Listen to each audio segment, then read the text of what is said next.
Well, folks, here we are, gathered here together again at the shrine of the Tamiya Abrams, I'm calling it, because apparently I really stepped on some hallowed ground daring to talk bad or criticize this kit.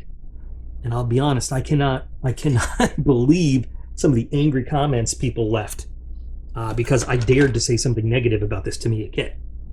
And I'll say more negative things about this kit if need be. I'm a brutally honest person. That's how I am. I have another YouTube channel that is completely unrelated to models.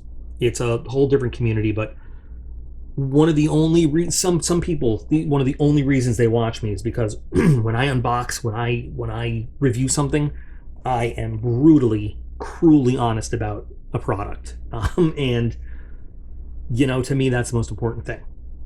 Now, I don't know if we had some trolls watching the last one. I don't know if they just didn't understand what I was trying to say. I was called a rivet counter, which is amazing because those of you who watch this channel have seen how many times I say, you know what, this model's not perfect, but it's good enough. We're going to leave it at that. So to call me a rivet counter because I discussed the number one, what I consider the swindle of this packaging. Number two, because I dared to say that this model kit does not represent the actual Abrams that this title should go with. That's ridiculous. And there are times where I do count rivets because, again, if you watch this video, if you watch this channel, you will know that I make money. I make a lot of money building on commission for private collectors. I've got pieces in museums, and those have to be very stupid accurate. So there are times where I am down to the last rivet. When I reviewed this kit, I had three intentions, and this is where I think people didn't get it. Number one, to tell you what's in this kit. Number two, to tell you what's not in this kit. Number three, to tell you why this kit is not a Ukrainian M1A1 Abrams tank, and to express my opinion that this was really a disappointment by Tamiya. If people think it's okay to take advantage of consumers or to play the quick cash grab game, that's fine.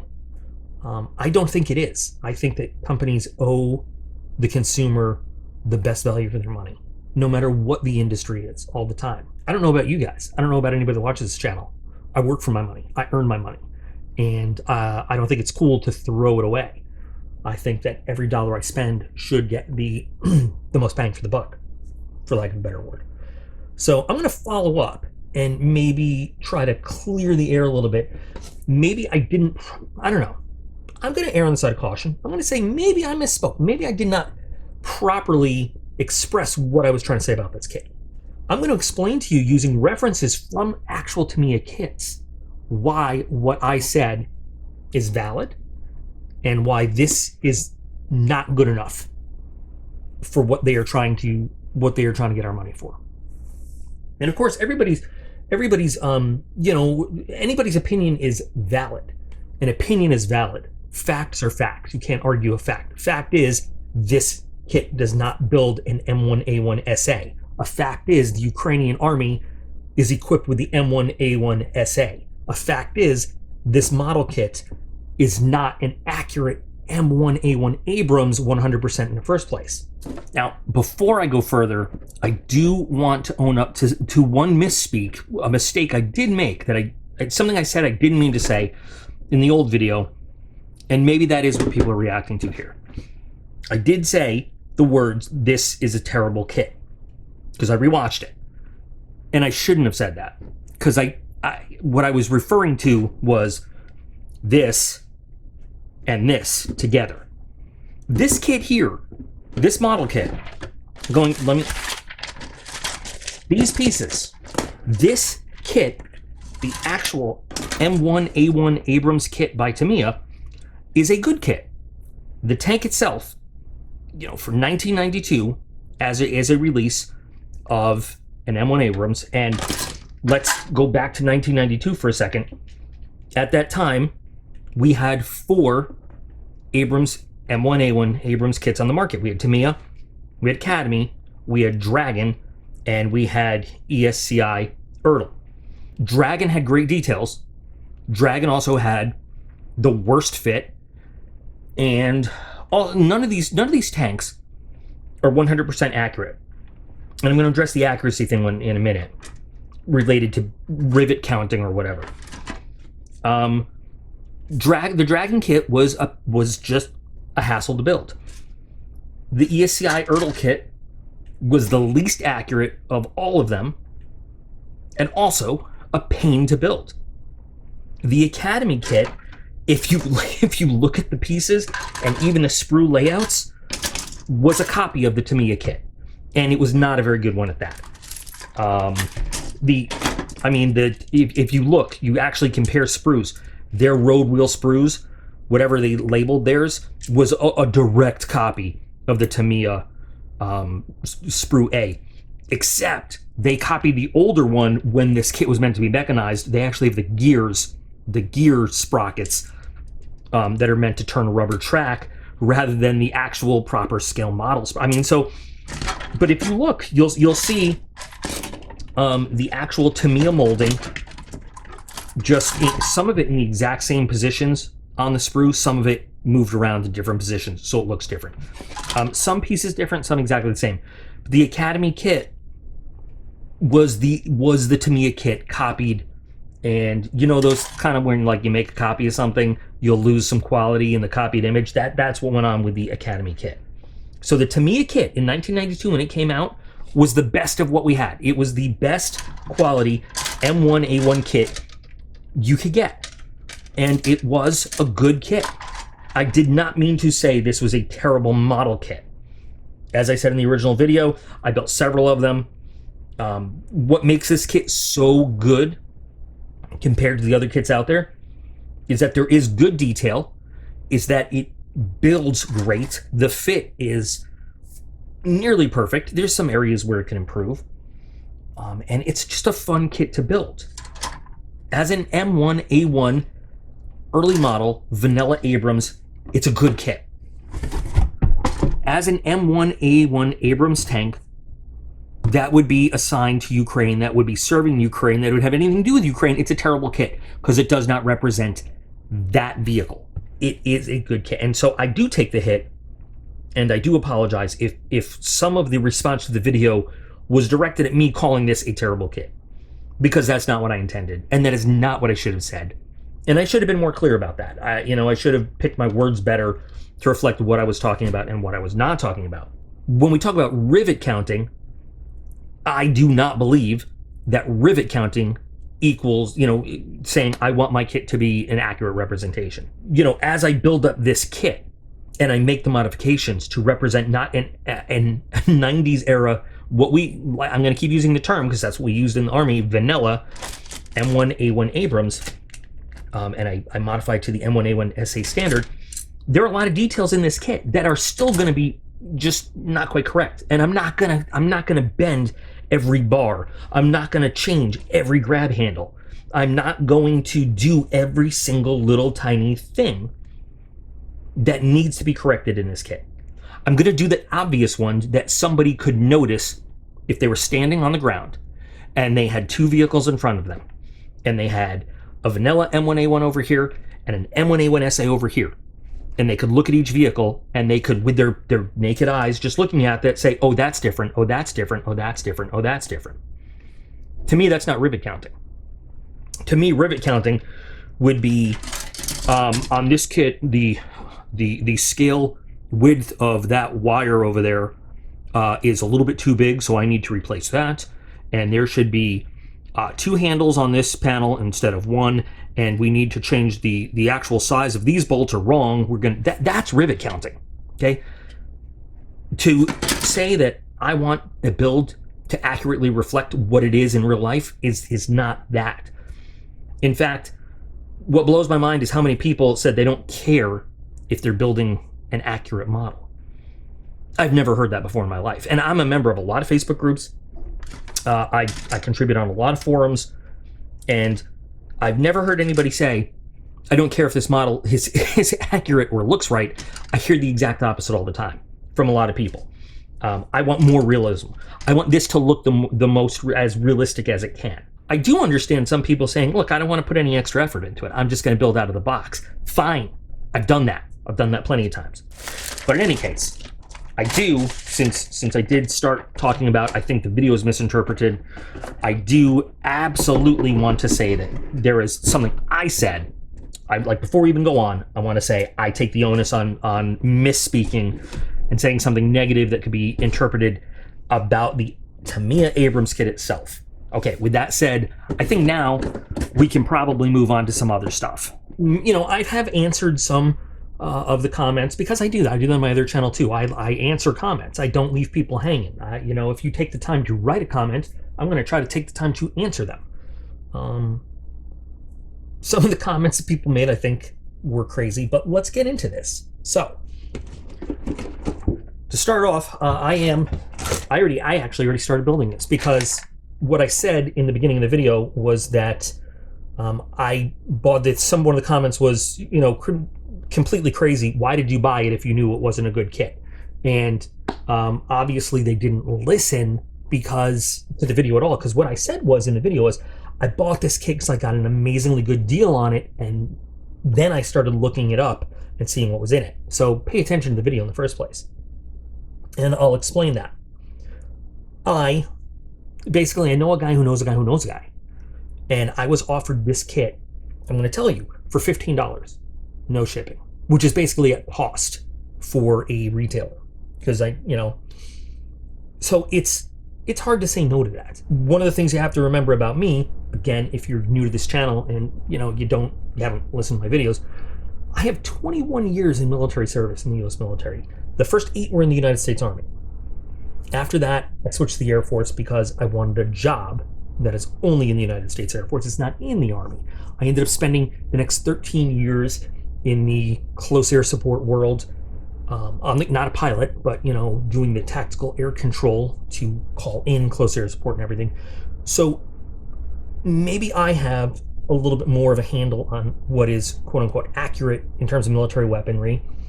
Technically, literally I can say, I'm not trying to brag or whatever. I'm just saying I'm a graduate of United States Air Force Weapons School, so I am literally a weapons and tactics expert. That's what they train there. So yeah, I take the beeps and squeaks, the details really seriously. And if you've ever watched any of my build videos, I try to share all that in that. I'm always giving facts, figures. I'm always pointing out little details in kits, things where stuff should go, or how do we make it more accurately reflect. There are a lot of people who apparently do not want to build accurate kits. I don't know why the word accuracy is so offensive to people. I'm a member of several Facebook groups for modeling, and I do not know I've never heard a single person in any of those groups say, hey guys, I'm trying to build an inaccurate model. In fact, usually it's always, hey, I want to make sure I get this right. Hey, I want to make sure I get this as realistic as possible. I don't know who these people are saying, I don't care if it's accurate. I don't care if it's realistic. We have those models, and I build them. But for the most part, people that I know in the military modeling community want to build accurate representations. We do what ifs and we do just whatever's, that's fine. But I tend to think that whoever's buying this kit is buying it specifically because they want to build an M1A1 Abrams tank in the Ukrainian service, right? Otherwise, you just buy a regular M1A1 kit. You wouldn't need this. So I don't understand that whole argument. Now, I want you to follow me on this. What I was really trying to get at. Maybe again, I'll take the hit. Maybe I didn't articulate it. Maybe I didn't say it correctly last time. Let me try again. In this kit, in this box, what you are essentially buying. What you realistically buying. You are buying the 1992 release, kit number 35156. Tamiya's M1A1 main battle tank, Abrams main battle tank. That's all you're getting. And then a new set of decals. And again, if you're just looking to build an Abrams, nothing wrong with that. Okay? If you don't care what you're building and you just want the extra decals, that's fine. But you know what else you can do? You can go on eBay, you can do a Google search and look up 135 scale Ukrainian army decals, and you can find those very easily. And you don't since Tamiya just basically made up this decal sheet, you don't need to get this kit to have these decals, because these are fictional. They don't they just made this up based on what people see on other Ukrainian tanks, all of which so far have been former Soviet Union flavor. So you can just buy any decal set and use those and throw it on any Abrams, if you're not going to build an accurate version of what Ukraine is using, and save yourself a whole lot of money. Spend $5, $6, $7 on a decal set instead of buying the whole kit. So there's one thing right now. However, when I talk about it doesn't have the details, it doesn't have the pieces, it's missing things to build. And look, guys, I've already started the build series on this. One of the things I pointed out is that the tracks on this are old and archaic and wrong for any M1A1 that's in service. From most Abrams and Desert Storm were already rocking the heavier weight tracks and everything, and from on. So I've already started working on this kit and done, I said I was going to put in the work to turn this into the proper model of the Abrams. So I've got my AFV Club tracks to illustrate what I'm talking about, where I think it's shady of Tamiya to just have released a 30-year-old kit with new decals and put some wording on the box to insinuate this is a model of Ukraine's tank. To me, it could be better. They could. So in the same year, 1992, Tamiya also introduced the kit 35158. That's the M1A1 Abrams with mine plow. Guess what? It's the M1 Abrams kit, but they added extra plastic parts to build the mine plow.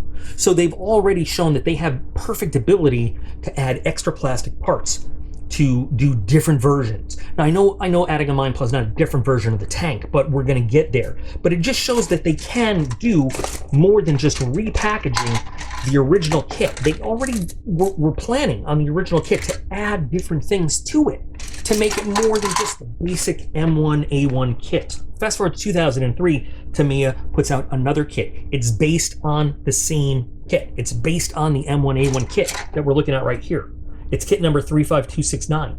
It's the M1A2 Abrams Operation Iraqi Freedom. So, for the first time, the M1A2 comes into public light. It's not the first time the tank was ever there. We knew the tank was there. And by the way, a lot of my time in the Army, I was primarily a combat medic, but I was assigned to units. I have a lot of time crawling in and around and be very familiar with U.S. armor and vehicles. So but the M1A2 was in the forefront because as we invaded Iraq, the M1A2 was the next generation of tank. In that intervening time between Desert Storm and Operation Iraqi Freedom, granted, not a lot of people really knew about the upgrades of the Abrams throughout that time. But here's where the crux of my argument is. When they released that M1A2 kit, they included 2 sprues. And we're not talking about photo etch, we're not talking about resin, we're not talking about anything fancy. They included 2 separate sprues of injection molded plastic parts to upgrade that kit to faithfully and accurately, not 100%, not rivet counting, not down to the most minute detail, but to the most accurately they can represent that version of the tank. They can do this. They have done this. They didn't just put an M1 Abrams in the box, throw decals on it, and say, here you go. They took the time to give you pieces. They got a whole sprue, and these are from that kit, by the way. We got a whole sprue, we got some water bottles, some new clear parts for the sights. We got all this stowage. We even got a little puppy there. We've got ammo cans, water and fuel cans, ammo boxes. We've got thermal ID panels, and then we've got all these different upgrade parts, even to the point where you can build a U.S. Marine version with there's a difference between the smoke grenade launchers used by the Marines and the ones used by the Army still retain the British style smoke grenade launchers, which have been used for decades. So you did get all new pieces, and they gave you new tracks to use. They gave you the proper tracks. So Tamiya has it. Tamiya has the ability to do that. When it came time to produce this kit, Tamiya very easily could have given you one extra sprue and said, by the way, these are the pieces that are added on to make this an accurate version of something called the M1A1 SA, which then is correctly the M1A1 Abrams tank Ukraine. Wouldn't have taken them anything to do that, because they've already done that. And in fact, some of the pieces required to do that are they already have the pieces here.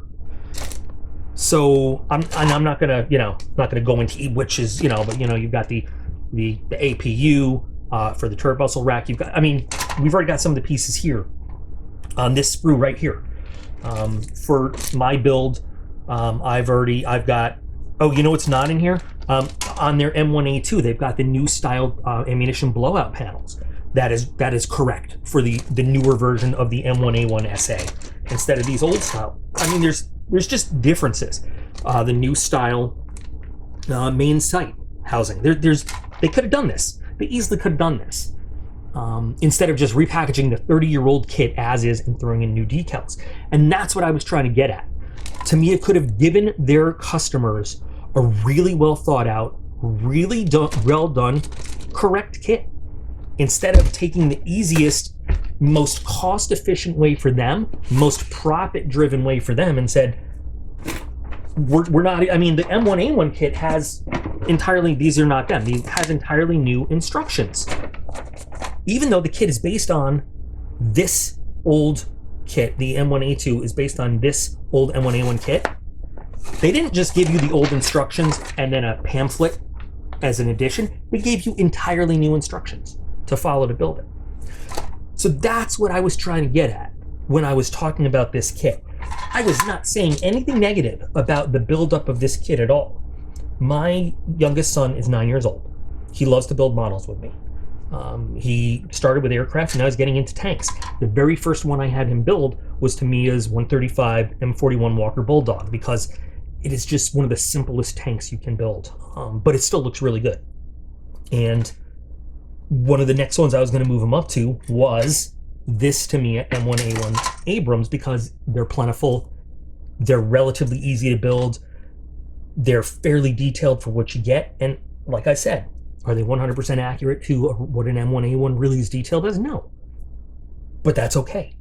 They don't need to be. However, when you're saying you are releasing a model kit of a Ukrainian M1A1 Abrams, and then to not give you anything close to it, you're just taking an old kit off the shelf. I think that is wrong. I don't think that is proper. I just don't think it's right. Let me give it to you in another way. In 1976, Tamiya made a model of the F-16. It was a decent model, okay? It was actually a model of the YF-16 that was undergoing flight tests, the initial F-16. So it doesn't really represent what a combat service F-16 would look like. If you just put eyes on it real quick and you didn't know what you're looking for, you'd probably say, hey, that's an F-16, okay. Imagine if in 2007, when Tamiya released their modern, because this is the next kit they released, their F-16, the box that said F-16 CJ Block 50 kit. But what they did was they just repackaged the 1976 molding and gave you decals to represent the markings for an F-16 CJ Block 50. And they said, well, it's an F-16 kit, and you can put these markings on that say what it would say on an F-16 CJ. Modelers would go nuts. It's not about rivet counting, and it's not about being a drama queen, and it's not about trying to make a big deal out of a kit. It's saying, hey, this is not the right model. There is a physical difference between the model you have labeled the box as and the plastic pieces that are inside the box. Some people, granted, wouldn't care. Some people would say, I don't care. Looks like an F-16 from, 2 arms distance on my shelf. But I would wager to bet that the vast majority of model builders would take a look at that kit and would say, you've got to be kidding me. This kit is 30 years old, 40 years old. It doesn't faithfully replicate the model you are saying we're building. And you can't just slap markings onto an older version and say, here you go, it's the new version. It doesn't work like that. If you want to do a what if, that's up to you. I love doing what ifs. I do them on the channel all the time. But when we are trying to replicate something in history, something real, something that actually exists, there's a difference between, okay, this is missing a few details, and hey, this is not actually the tank that we are building. Like I said, if some people are okay with that, they're okay with that. That's on you. I have no problem with that. When I build for myself, plenty of times, I am willing to accept, this is far from perfect. This looks pretty good. It looks pretty good to me. It's going to look pretty good on the shelf, but it's far from perfect. I'm not sure if people just didn't understand me or if they got offended because I dared to criticize this beloved Tamiya kit, because I was not criticizing the kit itself. I was criticizing the marketing for the kit. Now, if anybody out there is in favor of pulling a fast one on consumers, on advertising something and not putting it in the box, go ahead and tell me. Explain to me why you think that's okay, because, I'm all ears. If you think it's okay to sell consumers one thing and deliver something else, go ahead. I'm all ears. I'd love to hear your rationale behind that. But I'm just not okay. And I also do recognize that there's a lot of people who probably wouldn't know the difference anyway. But taking advantage of somebody just because they don't know any better doesn't make taking advantage of them any more correct or any better to do. In fact, I think it makes you even worse because you're preying on a softer target. So that's my follow-up. And like I said, I appreciate the people that watch the video, and even if they, had some, even the people that had just crappy things to say, like I'm willing to have a civil conversation with anybody. If you can't comment civil things, that's your right. You can say whatever. I even appreciate people that took the time to say stupid and rude things, because whatever, that's your right. You took the time to write. Some people took the time to actually engage in conversations. I appreciate that too. But you should at least understand what the intent is and why the video was made before you jump on, because I had to respond to a few comments where clearly I don't think the people actually understood what was being said. And I know that because they referenced things that were not said in the video, or that, attributing ideas I had that were not my ideas or things like that. So I wanted to clear the air. I still maintain that this was a crappy job by Tamiya to put a kit out as fast as possible, label it Ukraine, make some money, and they are either going to sell an upgrade set or they're going to release a more detailed set later on. If I'm wrong, I'm wrong. But that's what I think. I am going to spend a whole lot of time. This, by the way, is the map of all the places we need to add anti-slip coating to the kit. Anyway, there's a lot of work to be done on this, and I'm going to do it because I did buy this kit. And you know what? The truth is, $15 for just this kit. If somebody offered me, hey, I've got an old Tamiya M1A1, it's $15, you want it? I still would have paid that price. I would have said, hell yeah. Because $15 for this Abrams kit is a damn good deal. This kit generally is like about $25. I have seen this kit retailing at a number of places online for $45, $50. And people are paying it. People are paying $50 for this kit because they think they're buying a Ukrainian tank. And what they're doing is they're paying $50 for a $25 model kit and a new set of decals. I don't think that's cool. So anyway, if that helps, if that changes your mind about what I said, great. If it reinforces your old feelings that I was wrong in the review or that you supported the review, that's great. Either way, I hope you'll watch the work that's done so you can see what is added on here to faithfully as best we can, replicate that Ukrainian tank. Or if you never want to watch this channel again, I hope you find something more to your liking and it is super entertaining for you and you have a great time with your modeling hobby, because that is what it is all about. So thank you for your time once again. I am going to have a great time building this tank and getting it all set up. For all of you guys building your own out in YouTube land, keep building them and build them well. We'll be back getting this Atlantis Models H25 finished up, because this is the next one we actually have to finish the video on. And I'll have this on the tabletop real soon.